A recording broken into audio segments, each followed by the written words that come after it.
नमस्कार मंडळी, नमस्कार मित्रमैत्रिणी. आज आपण हे बघा, ही कसली भाजी आणली ती ओळखा तुम्ही? कसली आणली बरं? ही आहे शेंगलाची, शेवग्याचा पाला. त्याच्यात भाजी बनवणार. त्यासाठी हे झाडावरून आणलं आहे. आमच्याच इथे सोसायटीमध्ये आहे झाड, तिकडून आणलं आहे. तर आता आम्ही या सगळं साफ करून घेणार आहोत. याला जे सगळे खराब पानं वगैरे आहेत ना, ती काढून घेणार आहे. पिवळी पडलेली अशी काढून घेणार बाजूला.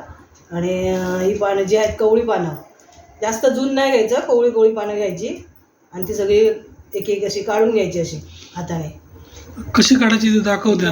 हाताने अशी काढायची, अशी पानं काढायची. अशी ठेवते बघा बाजूला. अशी ओढायची. आपण कढीपत्त्याची पानं ओढतो ना, तशी ओढायची बघा. अशी काढायची आणि हे देठं निघतात ते बाजूला काढायचे. हे असे ओढायचे. जास्त काय हे नाही होत. त्यात बारीक बारीक देठं असतात फक्त, ते काढायचे. मग हे सगळे आपण आता काढून घेऊ. ही खराब पानं काढून टाकायची. खराब कुठे असेल, पिवळी असतात, खराब नाही आहेत. बाकी काही नाही, स्वच्छ पानं आहेत बघा. त्याच्यावर काही धूळ नाही आहे, माती नाही आहे. पण तरी पण नंतर आपण धुवून घेणार आहोत एक दोन वेळा. शेवग्याच्या पानांची भाजी खायची का? खायची का? त्याच्यामध्ये खूप कॅल्शियम, डायबिटीजसाठी चांगली आहे. खूप त्याच्यात गुणधर्म आहेत. बऱ्याच आजारांवर गुणकारी आहे भाजी. तर त्याची आपण खायची. वर्षातून 2-3 वेळा तरी खायची भाजी.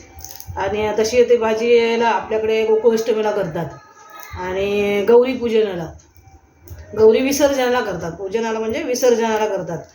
गौरी विसर्जन करतात त्यावेळी शेवग्याच्या पाल्याची भाजी आणि भाकरी लागते. ते आता हे आपण सगळे असे साफ करून घेऊ.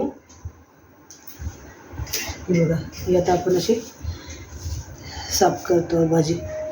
ह्याच्यामध्ये ते बारीक बारीक देठं असले तर काढायचे. नाही आहे देठं म्हणा, काढते वीज व्यवस्थित काढायची. देठं ठेवायचे नाही. देठं म्हणजे नंतर ते देठं दिसतात असे भाजीवर. काढते वीज अशी पानं काढायची. ती स्वच्छ धुवून घ्यायची. मग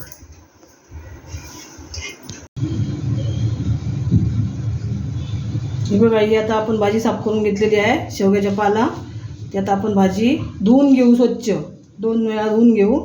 तसं या पानांना काही नसतं कचरा, पण आपण 2 वेळा स्वच्छ धुवून घ्यायची.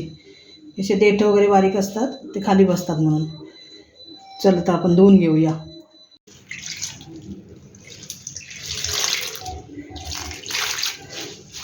भाजी आता आपण स्वच्छ धुवून घेतो आहोत. 2 वेळा पाणी टाकणार आणि स्वच्छ धुवून घेणार. आणि त्याच्यावरती पावसाचं तसं काही जास्त कचरा नसतो भाजीवरती, पण जरा धूळ वगैरे असते. त्यासाठी आपण हे धुवून घेणार स्वच्छ अशी 2-3 पाण्यामध्ये.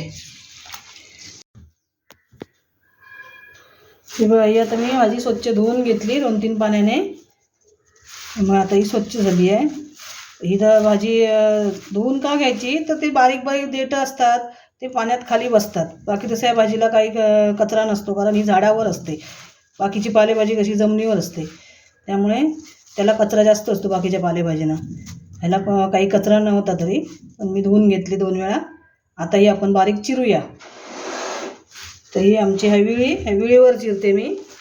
अशी घ्यायची भाजी, अशी मुठीमध्ये जवळ करून, कारण बारीक पानं असतात ती निघतात हातातनं, पडतात खाली. मग अशी गोळा करून घ्यायची, अशी जवळ करून. त्यातही थोडं पाणी असतं. लगेच चिरला तर ते पाणी असतं, नाहीतर नितळली जास्त वेळ नितळली तर का पाणी राहत नाही. तर थोडी अशी घट्ट मूठ घ्यायची. आणि मी आता या वेळीवर चिरते. काही लोक चॉपिंग बोर्डवर चिरतात, तर तुम्हाला जशी जमेल तशी चिरा. हे बघा, अशी परत करून घ्यायची जवळ.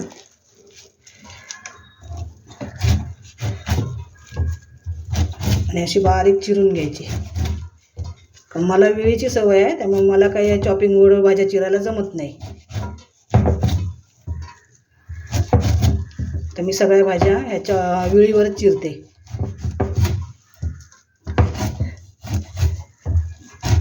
अशी बारीक चिरून घ्यायची. पानं पडली आहेत ती परत जवळ घ्यायची आपण भाजीमध्ये आणि चिरायची. काही लोक कुठल्या पालेभाज्या चिरत नाही, मेथीची वगैरे, पण आम्ही तर भाज्या चिरूनच करतो.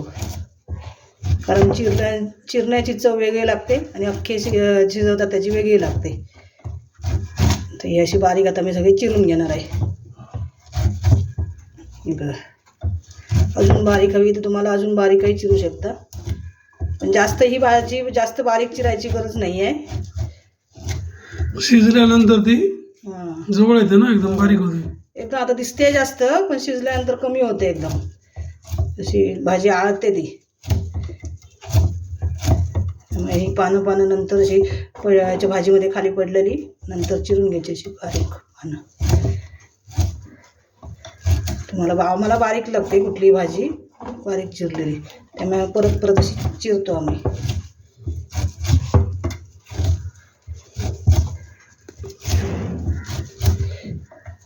ही आता ही बारीक सगळी चिरून घेते. ही राहिलेली पण आता मी तशीच चिरणार आहे. ही दिसते जास्त पण कमी होणार आहे नंतर. तर ठीक आहे, घे सगळी चिरून मग आता तू. ही भाजी आता मी बारीक चिरून घेतली आहे. आता आपण भाजी बनवणार आहोत, तर त्यासाठी आपण एक कांदा घेतला आहे. 2 मोठे कांदे आहेत. ही मिरची आहे फोडणीसाठी, कांदा मिरची, आणि वरून टाकण्यासाठी खोबरं. आता मी कढईत तेल टाकणार आहे आणि भाजी फोडणीला टाकणार.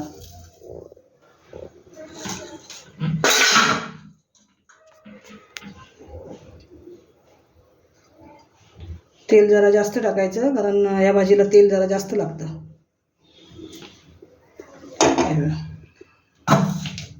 4-5 चमचे तेल आहे.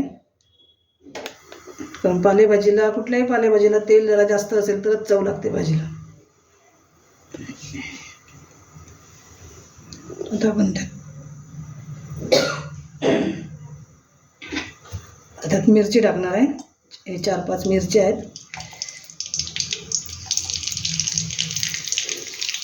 आणि हा कांदा टाकणार आहे.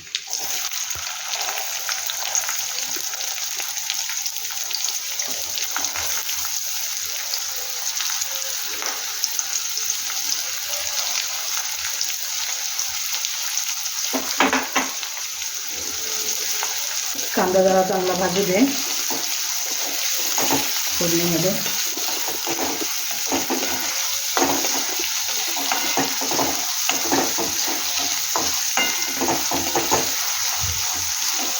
शेवग्याच्या पाल्याची भाजी चांगली असते शरीराला, खाल्लेली खायची आपण वर्षातून 4-5 वेळा तरी. त्याची पावडरही मिळते पाल्याची, मोरिंगा पावडर म्हणून, कुठल्याही आयुर्वेदिक दुकानात मिळू शकते. ती पावडरही तुम्ही वरणामध्ये कुठल्याही भाज्यांमध्ये टाकू शकता, कारण याचे आयुर्वेदिक गुणधर्म भरपूर आहेत.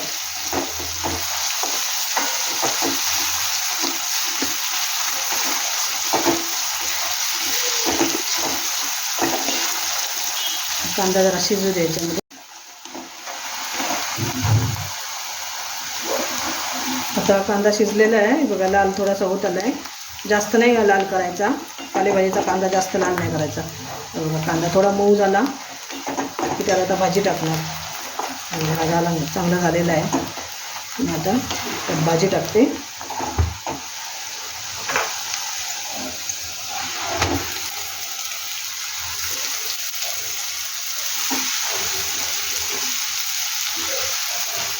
सगळी भाजी टाकते त्यात आणि चांगली परतवून घेणार आहे.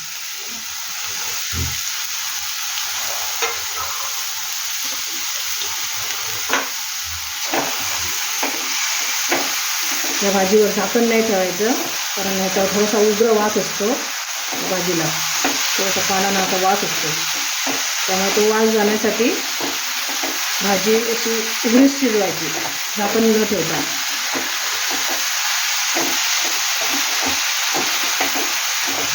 तसं पालेभाजीवर कुठल्याही झाकण नाही ठेवायचं, त्याचा रंग काळपट होतो. अशी भाजी शिजवली की त्याचा रंग तसाच राहतो.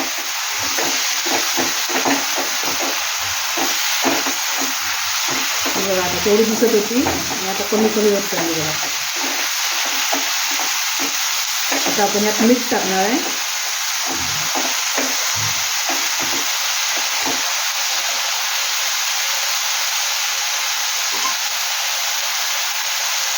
आता मीठ टाकते बघा.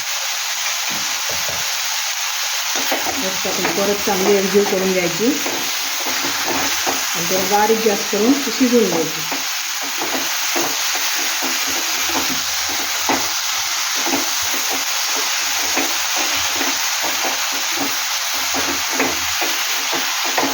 पाणी नाही टाकायचं भाजीला वगैरे काय, पण पालेभाजीला कुठलं पाणी टाकायचंच नसतं. हे पाणी आहे, आपण भाजी धुतली होती ना, तर थोडीशी ओलसर असल्यामुळे ते त्या वाफेवरच शिजणार आहे. म्हणजे आता शिजू द्यायचं आपण थोडं. आता मी गॅस बारीक करते आणि शिजत ठेवते.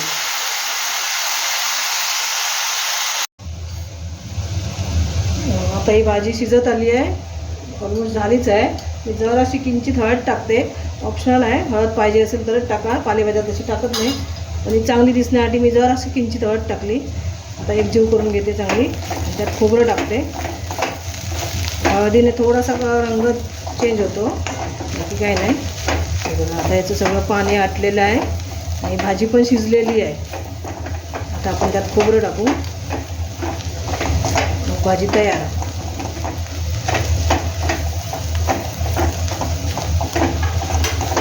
आता हे ओलं खोबरं पण जास्त टाकायचं. ओलं खोबऱ्याने छान चव पण छान येते आणि भाजी पण छान दिसते, त्यासाठी ओलं खोबरं टाकायचं.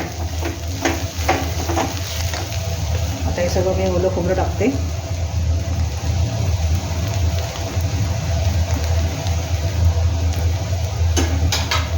काही लोक पालेभाज्यांमध्ये शेंगदाण्याचा कूट घालतात, पण आम्ही ओलं खोबरंच वापरतो. आम्ही काही शेंगदाणा वगैरे जास्त स्वयंपाकात वापरत नाही. खिचडीला फक्त शेंगदाण्याचा कूट वापरतो. आताही आपण त्याला सगळं ओलं खोबरं टाकून एकजीव करून घेतली आहे. ही आता शेवग्याच्या पाल्याची भाजी तयार आहे.